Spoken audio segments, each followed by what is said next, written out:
Hello बच्चों, आज की हमारी वीडियो है प्रेजेंट कॉन्टीन्यूअस टेंस के ऊपर। अभी पिछली वीडियो में हमने सीखा था कि प्रेजेंट इंडेफिनिट टेंस किसे बोलते हैं और किस तरीके से उसमें सेंटेंस मेकिंग होती है। ठीक है, तो आज हम सीखने जा रहे हैं प्रेजेंट कॉन्टीन्यूअस टेंस। इसका जो तरीका है, तौर तरीका बिल्कुल पहले वाले की ही तरह है। पहले हम इसके आइडेंटिफिकेशन के बारे में बात करेंगे, फिर इसके रूल्स के बारे में बात करेंगे और उसके बाद रूल्स में आने वाली चीज़ों के बारे में बात करेंगे। तो चलिए पहले आइडेंटिफिकेशन की बात करते हैं। तो आइडेंटिफिकेशन में हम समझ लेते हैं कि प्रेजेंट कॉन्टीन्यूअस टेंस किसको बोलते हैं। तो प्रेजेंट कॉन्टीन्यूअस टेंस की आइडेंटिफिकेशन देखिए, कॉन्टीन्यूअस वर्ड जो है वो कॉन्टिन्यू वर्ड से बना है। कंटिन्यू का मतलब होता है किसी चीज़ का जारी रहना, चलते रहना। जैसे कि अगर कोई काम हो रहा हो at the time of speaking, जब बोलते समय पे वो काम हो रहा हो तो हम बोलते हैं कॉन्टीन्यूअस है। जैसे कि मैं पढ़ा रहा हूँ, तो फिलहाल जो मैंने बोला पढ़ाने का, वो काम अभी भी चल रहा है। पढ़ाने का काम ख़त्म नहीं हुआ, पढ़ा मैं अभी भी रहा हूँ, तो ये कॉन्टीन्यूअस में आ जाएगा। वह खाना खा रहा है, तो इसका मतलब खाने का काम ख़त्म नहीं हुआ, वो खाना इस टाइम पर भी खा रहा है जब मैं बोल रहा हूँ। तो प्रेजेंट कॉन्टीन्यूअस का मतलब एक ऐसा टेंस जहाँ पे काम वर्किंग सिचुएशन में हो। तो देखिए, sentences having there and with रहा है, रही है, रहे हैं, etcetera called present continuous tense. ठीक है, तो वो सेंटेंस जिनका एंड रहा है, रही है, रहे हैं से होता है। एग्जाम्पल में हम नाच रहे हैं, तो रहे हैं आया, इसका मतलब ये प्रेजेंट कॉन्टीन्यूअस है। अब वापस से हम पुराने पैटर्न पे आते हैं, यानी कि सबसे पहले हम रूल्स के बारे में बात कर लेते हैं। तो बेटा, अफर्मेटिव का जो रूल होता है वो इसमें होता है सब्जेक्ट, फिर आएगा इज एम आर, जिसको हम हेल्पिंग वर्ब बोलते हैं।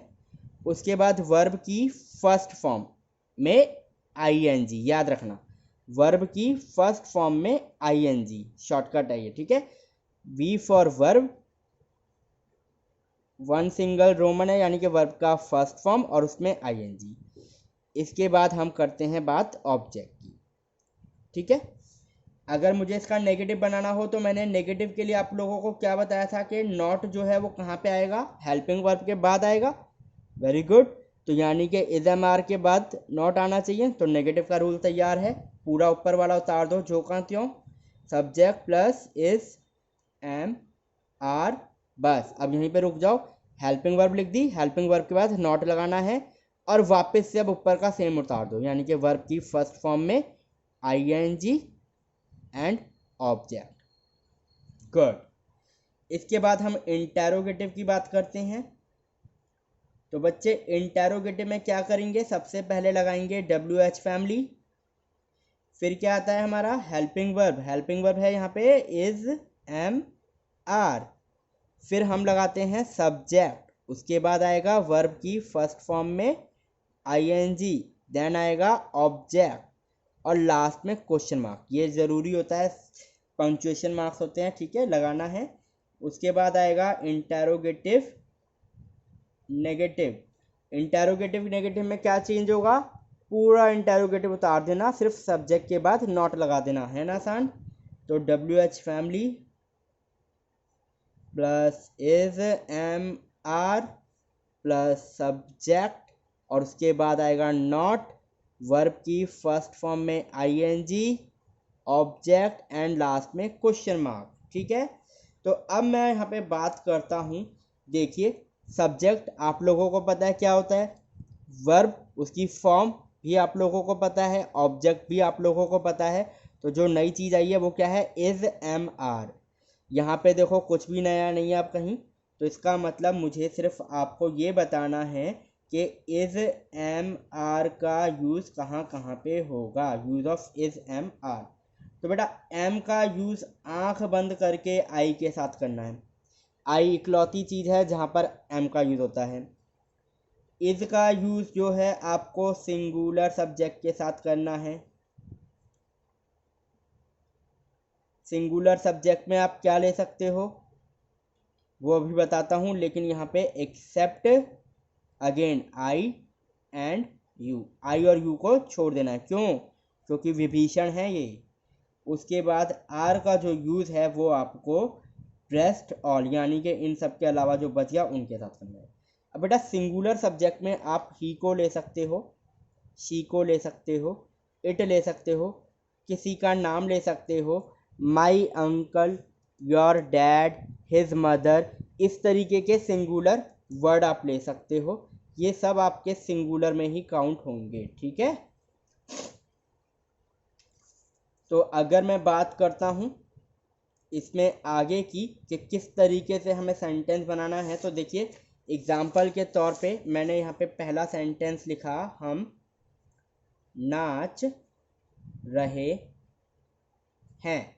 तो रहे हैं आया, प्रेजेंट कॉन्टिन्यूअस है, अफर्मेटिव है क्योंकि कोई क्वेश्चन मार्क नहीं है, कोई नहीं शब्द नहीं आया, तो इसका मतलब अफर्मेटिव का रूल लगाएंगे। Subject plus is am are plus verb की फर्स्ट फॉर्म में आईएनजी प्लस ऑब्जेक्ट। तो अब सब्जेक्ट हो गया वी, वी क्या है प्लूरल, तो हेल्पिंग वर्ब आ जाएगी आर। फिर नाच रहे हैं यानी कि डांस, तो डांस हो गई फर्स्ट फॉर्म, और उसमें आईएनजी जोड़ोगे तो डांसिंग यानी कि DANCING, डांसिंग। ऑब्जेक्ट कुछ बचा नहीं, फुल स्टॉप। अगला है वह नहीं खेल रहा है, तो यहाँ पे नहीं आ गया, नेगेटिव हो गया, तो इसका नेगेटिव का rule subject plus is am are plus not plus verb की फर्स्ट फॉर्म में आईएनजी प्लस ऑब्जेक्ट, तो यानी कि ही इज नॉट प्लेइंग, ठीक है। वह मैदान में नहीं खेल रहा है तो he is not playing in ground, in field, है ना, ये ले सकते हो आप।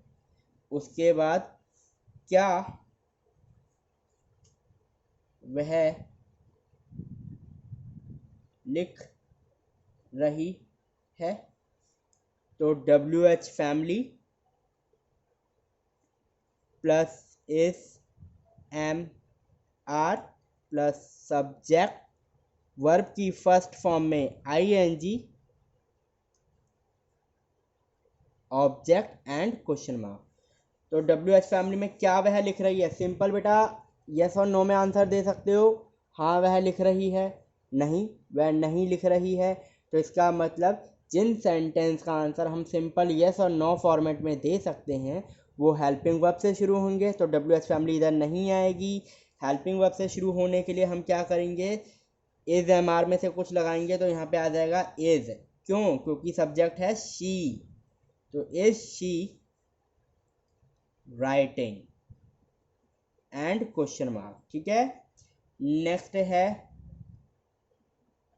तुम क्या लिख रहे हो। अब यहाँ पे आपको बताना होगा कि भाई साहब क्या लिख रहे हो आप, तो यहाँ पर वॉट, अब आएगा WH family, are you writing. Fifth, बारिश कब, कहाँ और क्यों नहीं हो रही,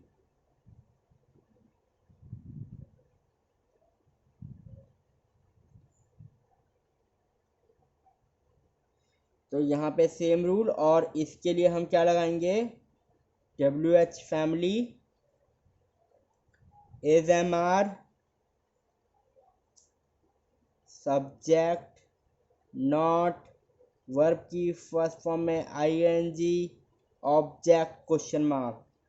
तो देखो बारिश कब कहाँ और क्यों नहीं हो रही है, नो मैटर के कितने इंटेरोगेटिव वर्ड आ रहे हैं, 1 2 3, जो रूल दिया है रूल से चलो, कह रहा है पहले WH फैमिली, तो WH फैमिली में वैन, वेयर एंड वाई। फिर इज एम आर में से हेल्पिंग वर्ब इज, क्यों? क्योंकि बारिश की बात हो रही है और बारिश को हम सिंगुलर में काउंट करेंगे।